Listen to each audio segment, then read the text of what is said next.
오늘은 여러분께서 아마 주보에 기록된 설교 제목을 한번 좀 살펴주시면 감사하겠습니다.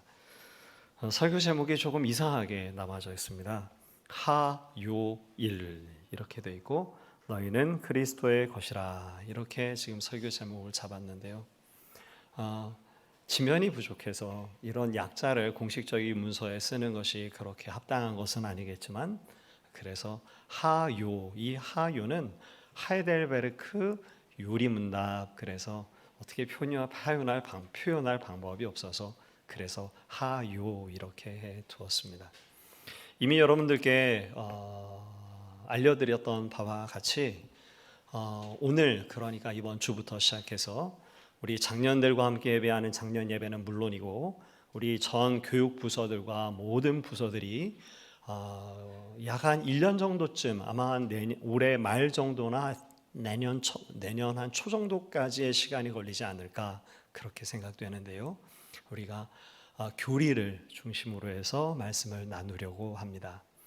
그 교리를 나누는 데 있어서 그 교리를 나누는 기본적인 텍스트는 하이델베르크 요리문답이라고 하는 16세기 때에 우리 종교개혁의 후예들이 우리에게 귀하고 아름다운 교리들을 우리에게 정리해 주었는데 그 교리들을 우리가 함께 매 주마다 우리가 함께 주제별로 나누어가면서 말씀을 나누려고 하는 거죠. 어쩌면 이 교리 공부를 우리가 주일날 한다고 이렇게 말씀을 드릴 때 이게 또 안 그래도 우리 말씀을 우리가 나누고 듣는 게 좀 딱딱하고 좀 힘든데 그러지 않아도 딱딱한데 더 딱딱하고 골치 아픈 거 아닌가 이렇게 생각하실지 모르겠다는 생각이 들었습니다. 여러분 그건 사실 오해입니다. 교리는요 딱딱한 것이 아니고 교리는 부드럽고 아름답고 명료한 것입니다. 교리는 성경 전체에 있는 우리 기독교 신앙의 중요한 내용들을 체계적으로 잘 정리해 놓은 것입니다. 그러니까 여러분 교리를 공부하면 여러분 그 교리가 우리를 골치 아프게 하는 게 아니라 성경 말씀을 읽으면서 조금 혼란스럽기도 하고 그 뜻이 무엇인지 알기가 좀 어려운 그런 말씀들을 우리가 골치 아프지 않도록 명료하게 정리하도록 도와주는 것이 바로 교리인 거죠. 그리고 오늘 우리에게 교리가 반드시 꼭 필요합니다. 여러분께 한번 좀 여쭤보고 싶은데요. 여러분 혹시 교리 공부를 신앙생활을 하시면서 따로 하신 적이 있으셨는지요? 혹시 그런 분이 계셨습니까? 아마 계시는데 손을 안 드시는 경우도 있으실 것 같습니다. 불과 몇십 년 전쯤만 해도 교회에서 오전에는 우리가 예배를 드리고 오후 시간대가 됐을 땐 교리를 중심으로 해서 공부하는 것이 널리 있었습니다. 소요리를 가지고 공부하기도 하고 대요리를 가지고 공부하기도 하고 그렇게 해서 우리 기독교 신앙의 체계를 늘 잡아왔던 거죠. 이거는 우리 한국 교회에 기독교가 전래됐던 한국 초대교회 때부터 그랬습니다. 선교사님들이 들어와서 복음을 전하고 교회를 세우고 예배를 드릴 때에도 오전에는 같이 말씀을 가지고 예배하고 식사의 교제를 나눈 이후에 오후에는 교리를 중심으로 한 그런 공부를 하고 그렇게 토론을 벌이고 이런 일들을 한국 교회가 해왔었거든요. 그런데 한국 교회가 부흥기를 지나가게 되어지면서 그 전통을 잃어버리고 말았습니다. 그래서 저도 제 어렸을 때부터 생각해 보면 교회에서 교리라는 것을 제대로 공부해 본 기억이 없습니다. 그리고 그 결과가 오늘 우리가 기독교 신앙을 가지고 오랫동안 신앙생활을 했음에도 불구하고 우리가 우리의 기독교의 신앙을 우리 스스로 잘 정리하거나 체계적으로 누군가에게 설명하지조차도 못할 지경이 되게 되어져서 허무맹랑하기 그지없는 그런 이단들의 몇몇 말과 그들이 만들어 놓은 그 허무맹랑한 그 매우 허약한 그들의 그 체계 속에서도 우리가 방향을 잃어버리고 그들의 말이 그러한가 해서 넘어지게 되어지는 지경에 이르게 된 거죠. 저는 우리 희망찬 교회에 오기 이전에도 늘 그렇게 했었습니다. 1년 혹은 2년, 3년 그렇게 말씀을 쭉 같이 말씀을 나누고요. 그리고 교리를 한 1년 정도쯤 집중해서 같이 말씀을 나누고 또 그 교리가 좀 끝나게 되면 또 한 3년, 4년 그렇게 또 우리가 성경 말씀을 붙들고 우리가 같이 공부를 하고 또 그 시간이 좀 지나고 나면 다시 또 한 1년 정도쯤은 교리를 같이 공부하는 이렇게 하면 큰 유익이 있습니다. 그렇게 하면 우리가 갖고 있는 우리의 신앙의 체계가 어떤 것인지를 우리가 알게 되어지고요. 그리고 허무맹랑하기 그지없는 그릇된 거짓 진리의 이야기들을 듣게 됐을 때 그것이 어떤 것인지 우리가 알게 됩니다. 뿐만 아니라 성경의 말씀을 우리가 함께 읽으면서도 우리가 성경 속에 있는 단편적 지식들, 스토리들, 이야기들은 알지만 그것이 어떤 뜻을 우리에게 가르쳐주고 있는지 우리가 알기가 어려울 때가 종종 있는데요. 그런데 우리가 교리가 체계적으로 좀 잡히게 되면 성경 말씀이 우리에게 주시는 그 의미가 훨씬 더 풍부해지고 훨씬 더 깊어지고 그렇게 우리의 신앙이 더 풍요해지게 됩니다. 그래서 여러분 우리가 이제부터 간단하게 이 하이델베르크 요리문답은 결코 어려운 게 아닙니다.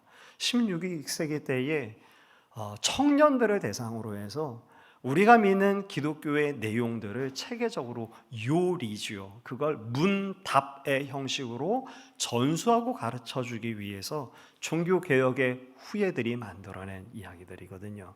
그래서 우리가 이 말씀을 함께 나누게 되어지면서 저와 여러분들 우리가 믿고 있는 이 믿음의 체계들 성경이 우리에게 말해주고 있는 것들 그것을 보다 더 명료하게 정리하고 또 그것을 우리가 마음 가운데 기억하는 저와 여러분 우리 모두가 되게 되시기를 간절히 또 부탁드리겠습니다. 오늘 우리가 이제 하이델베르크 요리문답 첫 번째 열어가는 시작 시간입니다. 우리에게 그래도 흔히 많이 알려져 있는 그런 교리에 관한 문서라고 한다면 아마 웨스트민스터 신앙 고백이 우리에게 그래도 좀 익숙할 겁니다.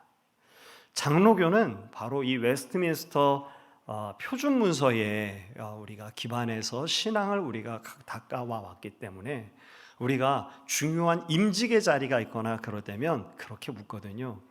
당신은 웨스트민스터 신앙 표준 문서에 기록한 신앙 고백의 내용을 믿느뇨? 이렇게 묻습니다. 그리고 거기에 대해서 물음을 받은 사람이 네 라고 대답하면서 임직을 받기도 하고 그렇게 교회 가서 가죠.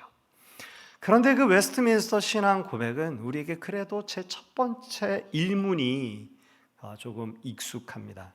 웨스트민스터 소요리 문답의 제 1문이 바로 이거죠. 인생의 목적이 무엇입니까? 라고 그렇게 묻는 게 웨스트민스터 신앙 고백 소요리 문답의 1문입니다. 여기에 대해서 여러분께서 그래도 좀 많이 들어보셨을 거예요. 우리 사람의 사는 목적은 하나님을 영화롭게 하고 영원토록 그 하나님을 즐거워하는 것입니다. 그렇게 정리를 해주면서 우리에게 가르쳐 줬었죠. 그런데 오늘 우리가 함께 읽은 이 하이델베르크 요리문답은 조금 달리 시작합니다. 여러분께 주보 사이에 삽입해서 나눠드린 말씀 나눔지의 뒷면을 한번 여러분 펼쳐보십시오. 뒷면의 맨 위에 보면 박스를 쳐서 이 제1문과 답이 여기 기록되어 있습니다. 이 제1문은 우리 인생에 있어서의 진정한 위로가 뭡니까? 라고 하는 질문으로 시작됩니다. 제가 질문을 읽고 여러분께서는 이 답을 한번 읽어주시면 감사하겠습니다. 살아서나 죽어서나 당신의 유일한 위로는 무엇입니까?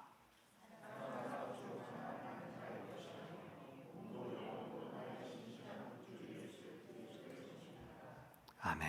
이렇게 대답을 합니다. 살아서도 그리고 죽어서도 당신의 유일한 위로는 뭡니까? 라고 하는 질문으로 시작하는 거죠. 왜냐하면 여러분 우리 모든 인생들 가운데 위로가 안위가 필요하지 않은 인생이 없기 때문에 그런 것입니다. 여러분께 한번 여쭤보겠습니다. 여러분 속으로 한번 대답해 보십시오. 여러분은 위로를 필요로 하지 않으십니까? 여러분은 안위를 필요로 하지 않으십니까? 그 필요로 한 위로의 내용이 어떤 것이든지 간에 모든 인생들은 나름대로 각자 있는 바로 그곳에서 위로를 필요로 합니다. 건강한 날에도 우리에게 위로가 필요합니다. 육체가 연약해진 날에도 물론이죠. 우리가 어릴 때도 그러하고요. 그리고 나이가 많이 들었을 때에도 또 그렇습니다. 우리가 소유가 많아져서 부자가 되면 여러분 위로가 필요 없을까요? 아니요. 부자가 돼도 여전히 우리의 인생들 속에는 위로가 필요합니다. 우리에게 많은 결핍이 있는 날은 두말할 나위도 없겠죠. 모든 인생들은 위로를 필요로 합니다. 안위를 필요로 합니다. 왜냐하면 우리의 인생들이 그렇게 지음받았기 때문에 그렇습니다. 여러분, 저와 여러분 우리 모두는 분명하게 우리가 알고 또 인정해야 할 수밖에 없는 첫 번째의 사실이 있는데, 그것은 우리가 창조자가 아니고 우리가 피조물에 불과하다라는 분명한 사실입니다. 아무리 내가 지식 수준을 높이고 우리의 과학기술이 발달하게 되어지고 우리가 할 수 있는 일이 점점 많아져도 인간의 발길이 지구로 넘어 저 우주 끝에 이르게 되어진다 해도 우리가 분명히 알게 되어지는 것은 우리는 전능자가 아니고 우리는 한계를 갖고 있는 피조물이라는 분명한 사실이죠. 그래서 어린아이들도 이 결핍의 영향을 받고 나이가 많이 든 분도 결핍의 영향을 받습니다. 우리의 육체의 연약함이 찾아오게 되어지고 우리의 삶들 가운데 수많은 결핍들이 있는 거죠. 여러분, 결핍의 결정판이 있습니다. 그게 무엇인지 아시나요? 우리에게 있는 결핍의 결정판은 무엇인가 하면 죽음입니다. 육체의 죽음은 물론이고 우리의 영혼의 참다운 그런 죽음, 이것이 바로 우리의 결핍의 분명한 증거입니다. 우리가 만일 생명의 주인이라면 우리에게 죽음이 없었겠죠. 그런데 우리는 피조되어진 존재에 불과하기 때문에 우리에게는 죽음이 있습니다. 이 죽음이 지금 나에게 피부로 와닿지 않는다 할지라도 여기에서 영향이 없다 말할 수가 없습니다. 왜냐하면 우리는 그 죽음의 수많은 영향을 지금 받고 있기 때문에 그런 거죠. 여러분, 죽음의 증상들이 있습니다. 그 죽음의 증상은 우리에게 있는 질병은 물론이고요, 우리에게 슬픔이 있고요, 우리에게 외로움이 있고요, 우리에게 부족한 것들이 많이 있는 이 모든 것들이 죽음의 증거들 그리고 증상들입니다. 여러분, 이 죽음의 증상들에 대해서, 이 결핍의 증상들에 대해서 자유하신 분이 단 한 사람이라도 있으십니까? 어느 누구도 여기에 대해서 자유할 수 있는 사람이 없습니다. 어린아이도, 갓 태어난 아이도, 그리고 나이가 많은 노년의 누군가도, 우리가 소유가 많던지 혹은 소유가 적던지에 상관없이 우리 모두가 결핍이라고 하는 이 죽음의 문제에 대해서 자유할 수 있는 사람은 아무도 없는 것이죠. 그래서 모든 인생들은 무엇을 위해서 열심히 살아가는가 하면 이 결핍의 문제를 어떻게 하면 좀 해결할 수 있나, 그렇게 열심히 살아갑니다. 여러분, 영양제를 아침마다 챙겨서 먹는 이유가 어디 있으신가요? 그래도 내게 있는 건강이 사라지는 날이 조금이라도 좀 뒤로 미루고 싶어서, 그날이 찾아오지 않았으면 좋겠어서. 여러분, 스트레스를 받아가면서 열심히 직장에 나가서 그렇게 땀 흘리면서 일하시는 까닭이 도대체 어디에 있습니까?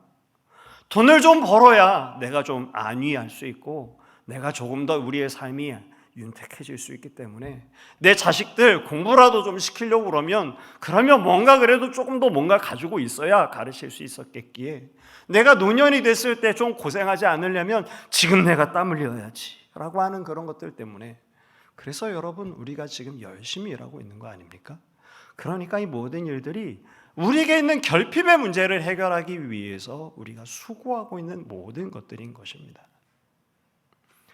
그런데 이러한 수고가 우리의 결핍의 문제를 조금은 뒤로 미루어 줄 수는 있습니다만, 이러한 수고가 궁극적으로 우리의 결핍의 문제를 해결하지는 못하는 거죠.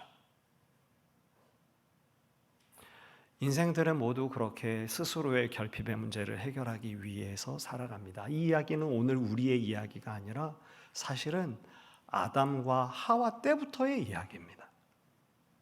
여러분, 아담과 하와가 자신의 결핍의 문제, 자신의 피조됐다라는 사실을 인정하고 싶지 않았던 것 같습니다.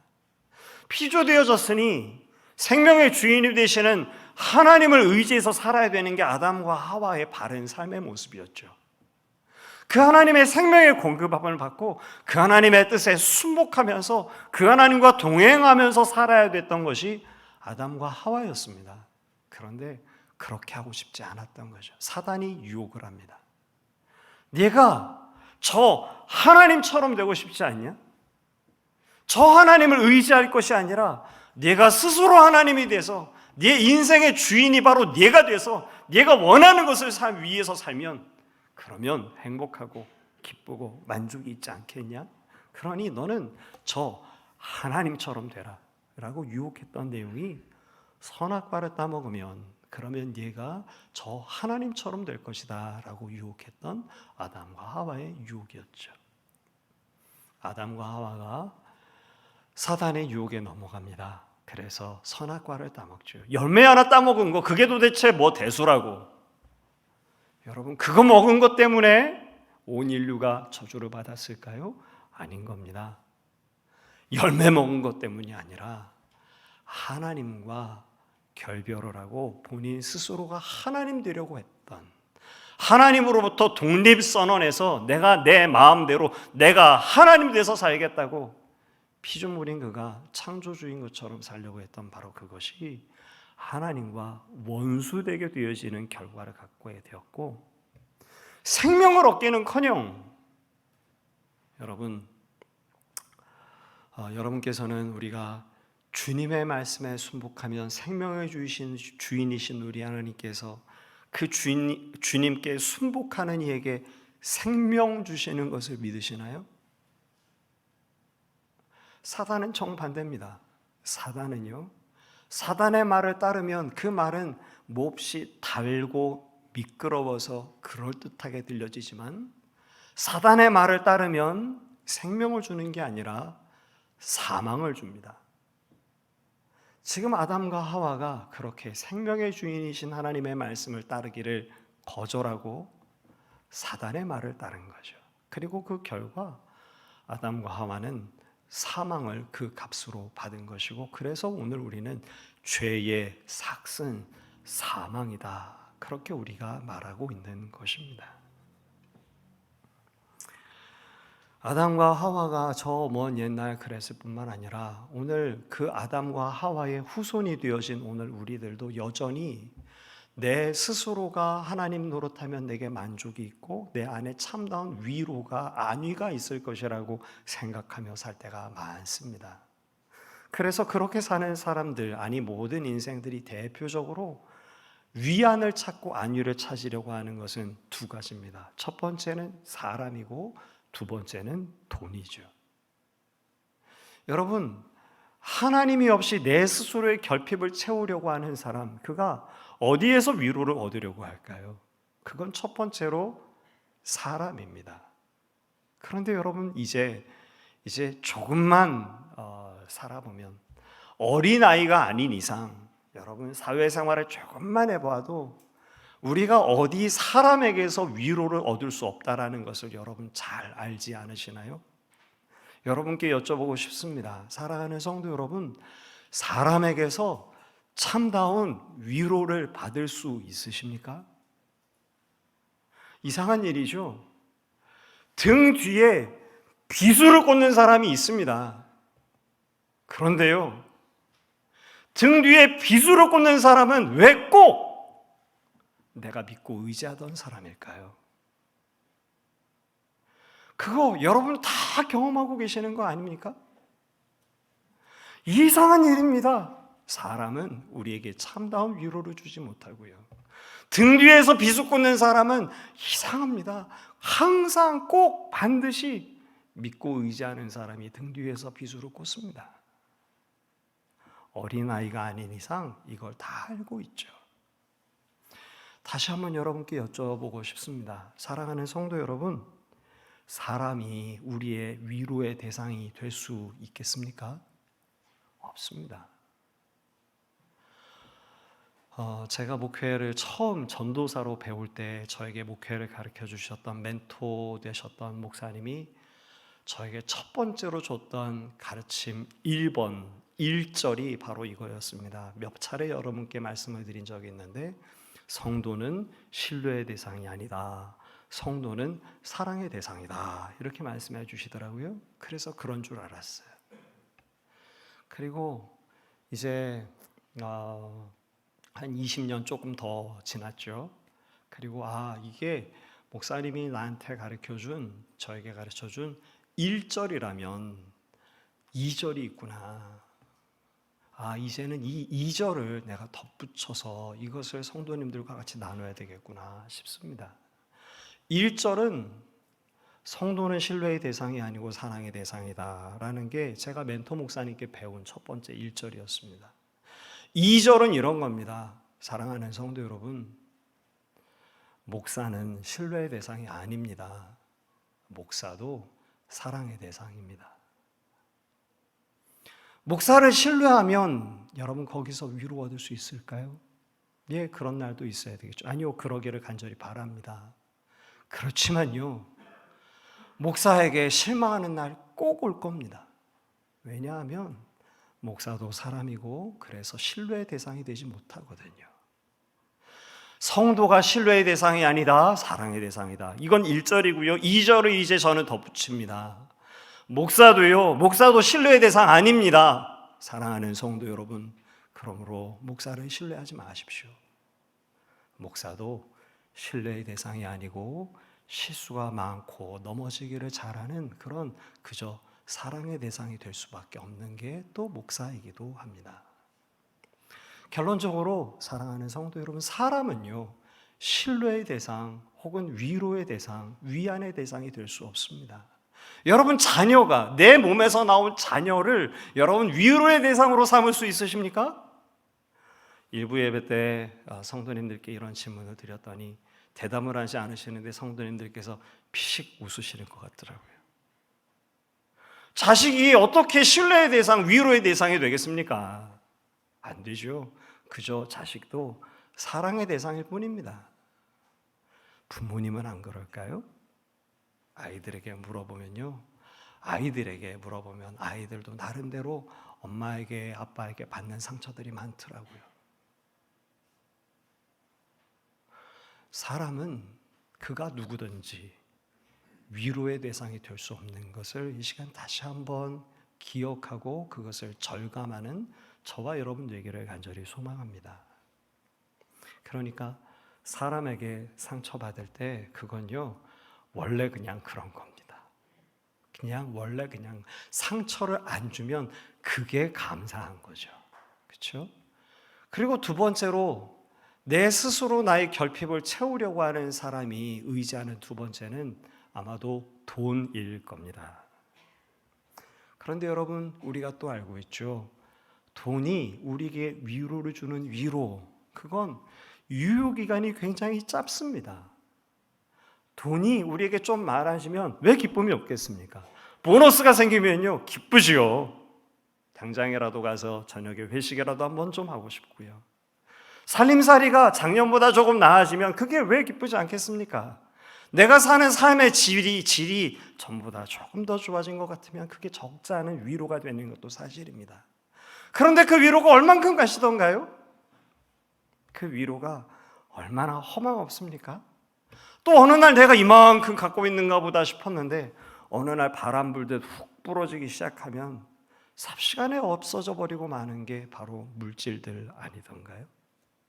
그러니 돈도 우리의 물질도 결코 우리가 의지할 수 있는 그런 대상, 위로가 되지 못하는 것은 분명한 사실인 겁니다.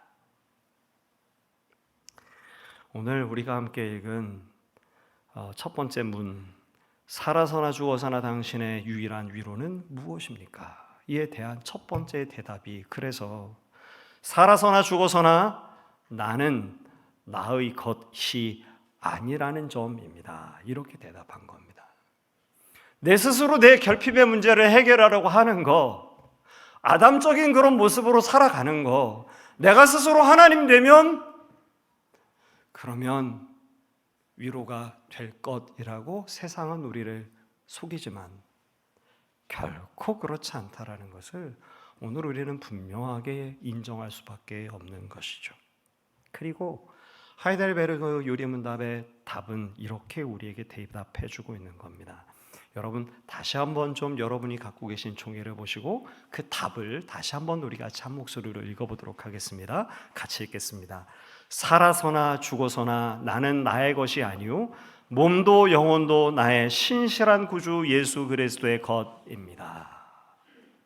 몸도 영혼도 나의 모든 것이 나의 신실하신 구주 예수 그리스도의 것이라는 사실이 저와 여러분에게 있어서 참되고 영원한 그런 위로가 되게 되시기를 간절히 소망합니다.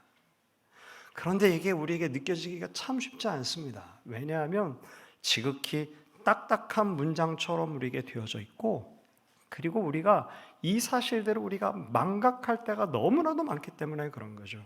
그래서 하나하나 이럴 땐 좀 떠올려 봐야 됩니다. 여러분에게 먼저 이렇게 질문을 드립니다. 사랑하는 성도 여러분, 여러분께서는 우리 주 예수 그리스도를 믿으십니까?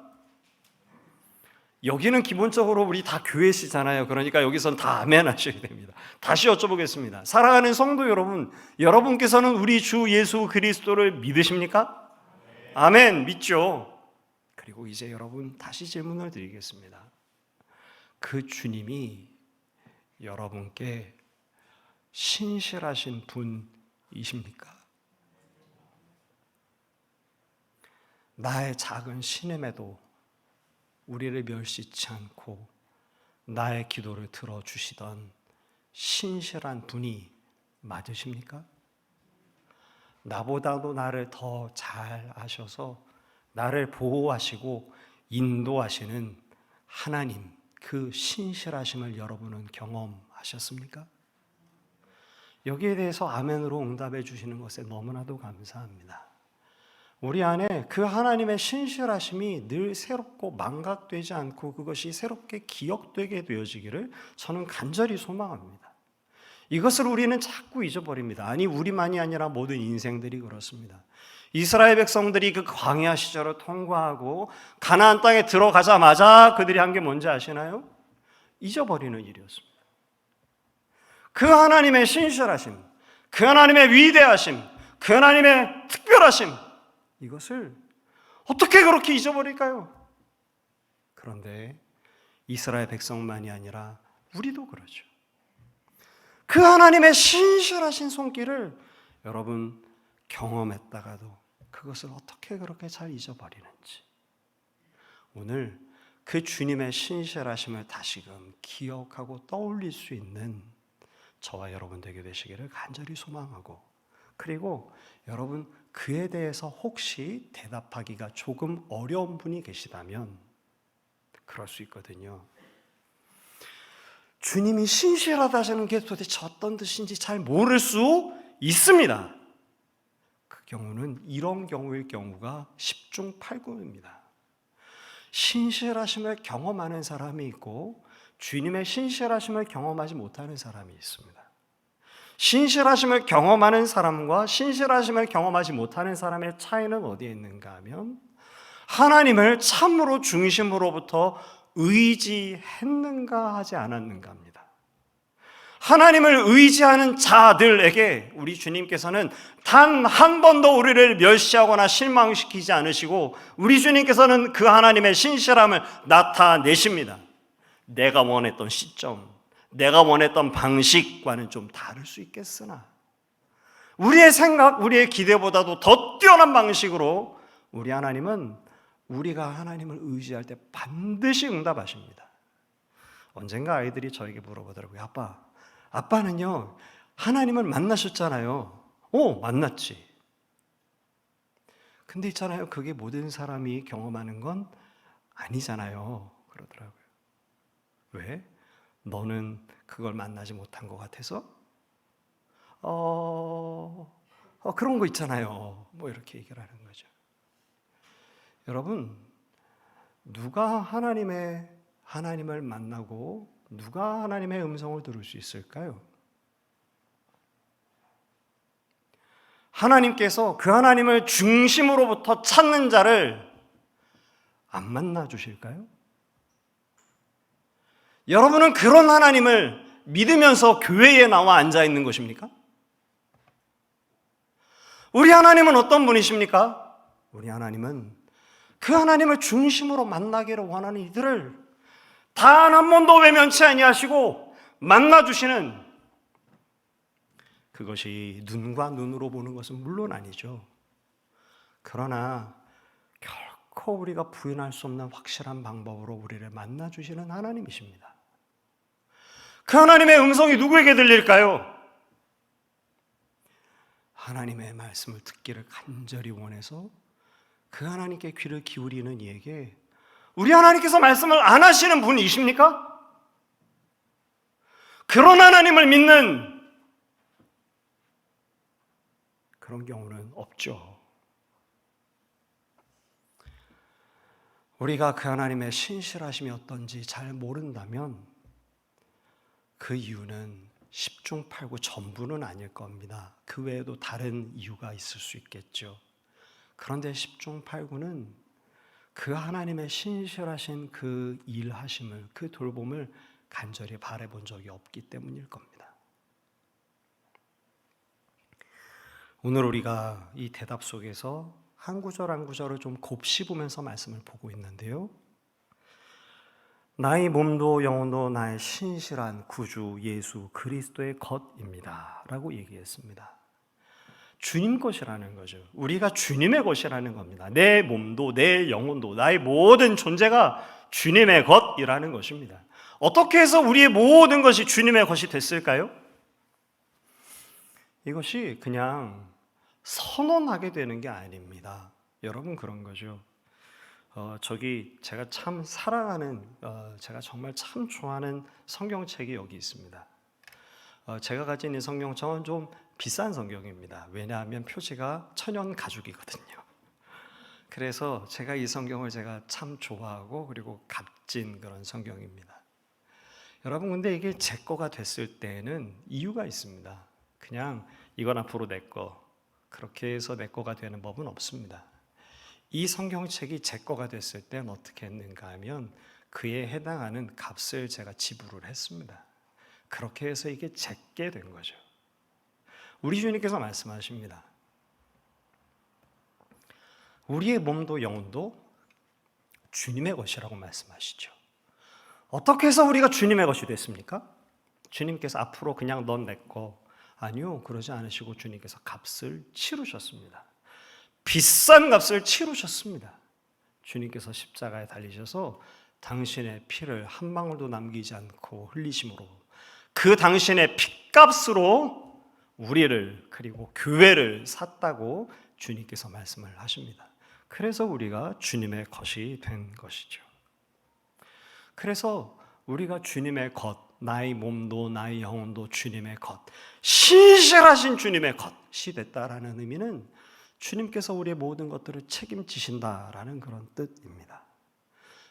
우리 주님께서 우리를 사망에서 해방하시고, 우리 하나님께서 우리를 인도하시고 우리를 보호해 주시고 성령께서 우리 안에 내주해 계셔서 우리의 마음을 주님께서 주장하심으로 우리 안에 주 예수 그리스도를 믿는 그 믿음이 흔들리지 않게 하시고, 성령께서 우리 안에 즐거운 마음을 주셔서 예배하는 것을 즐거워하고 그 하나님의 말씀을 우리가 기뻐하고 그 하나님의 나라를 위해서 일하기를 즐거워함으로, 자원함으로 일하게 하시는 일을 성령께서 행하신다고. 왜냐하면 우리가 주님의 것이기 때문에 그렇게 하신다고 성경의 오늘 우리에게 말씀해 준 것입니다.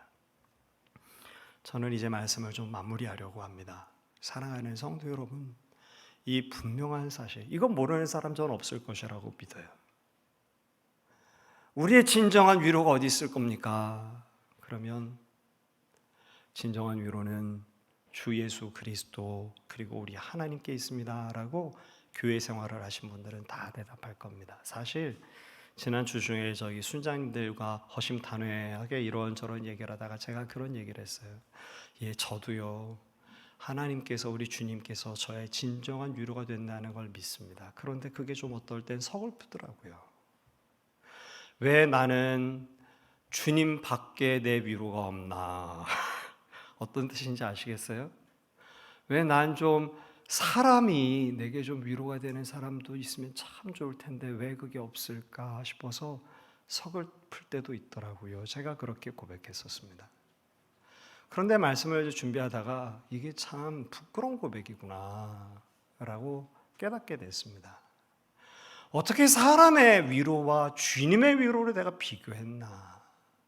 그 주님의 신실하심을 알면서 내가 어떻게 그렇게 비교했나 싶은 마음이 다시 들어서 주께 주님 죄송합니다. 제가 그랬거든요.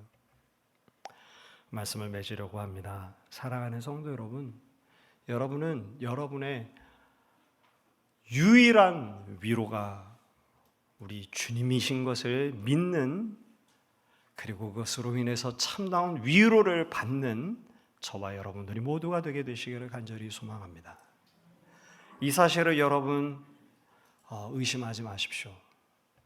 주님께서 주님의 사람들을 지키시고 보호하시고 책임지십니다.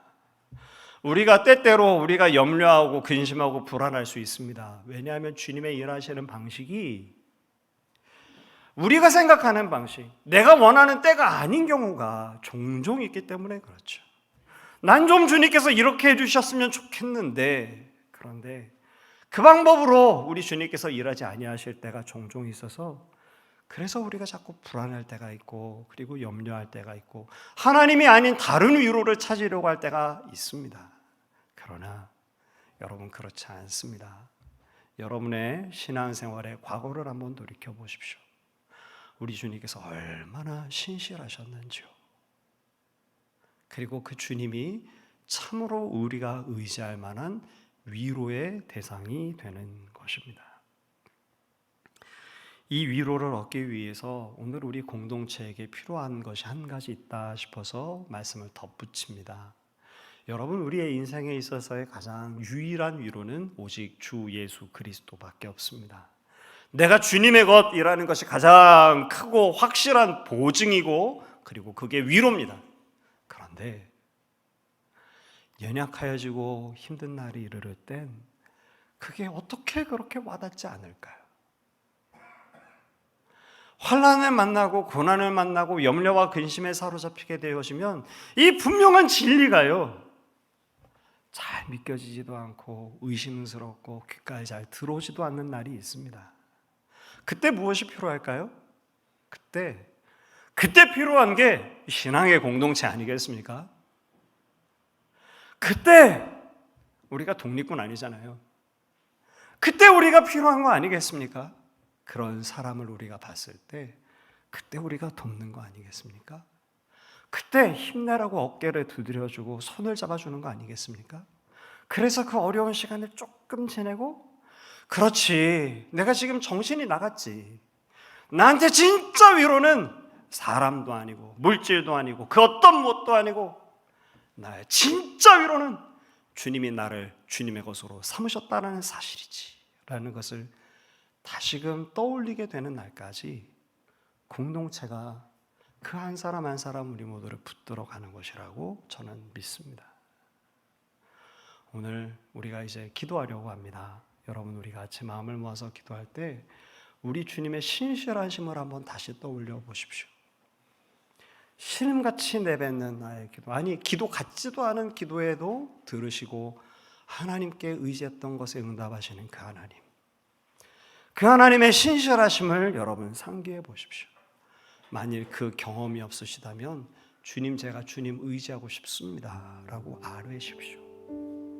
그리고 여러분, 사람은, 어떤 물질은, 그 어떤 무엇도 우리의 진정한 위로가 될 수가 없음이라는 것을 다시 한번 기억하면서 진정한 위로가 되시는 그 하나님께 우리의 마음도, 우리의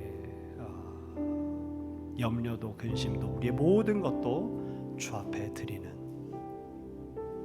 우리 이 시간에 기도가 되기를 원합니다. 그리고 또 여러분 둘러보십시오. 우리 주변에 그 주님의 사랑을 전해줘야 할, 내가 손잡아줘야 될 사람이 있습니다. 하나님, 주님 도와주십시오.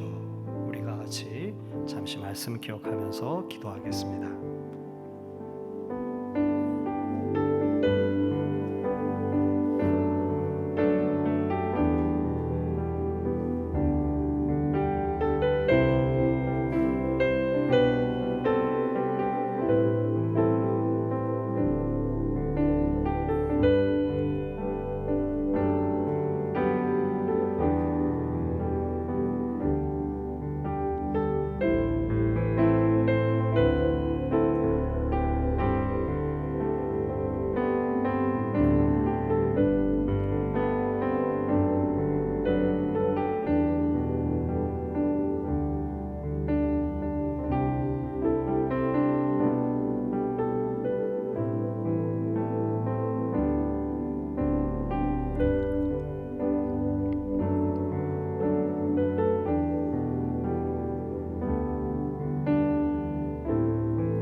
사랑이 많으신 우리 아버지 하나님,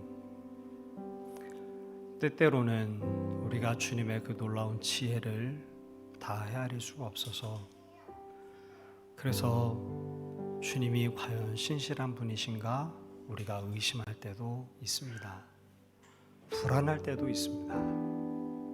그러나 주님, 우리 주님께서 얼마나 신실하셨는가는 조금만 생각해봐도, 조금만 떠올려봐도 우리의 삶들 가운데 간섭하셨던 주님의 그 놀라운 일들은 하나님 우리가 부인할 수 있는 길이 없습니다. 아버지, 오늘 우리가 어디에서 위로와 위안을 얻겠습니까? 살아서도 죽어서도 우리에게 위안이 될 수 있는 분은 누구십니까? 아버지 하나님, 사람도 물질도 그 어떤 무엇도 우리의 인생의 진정한 위로가 될 수 없고, 오직 신실한 나의 주님, 그 주님이 나를 위해 피를 흘리시고 주님의 것으로 우리를 삼아주신 것, 바로 그것이 가장 진실하고 분명한 참다운 위로인 것을 이 시간도 주께 고백합니다. 아버지, 이 사실을 잊지 말고 살게 하여 주시옵소서. 주님이 우리의 위로라는 사실을 우리가 잊지 않고 그 주님의 위로를 힘입어서 이 세상을 이길 수 있도록 아버지 도와주시옵소서. 예수님의 이름으로 간절히 기도합니다. 아멘.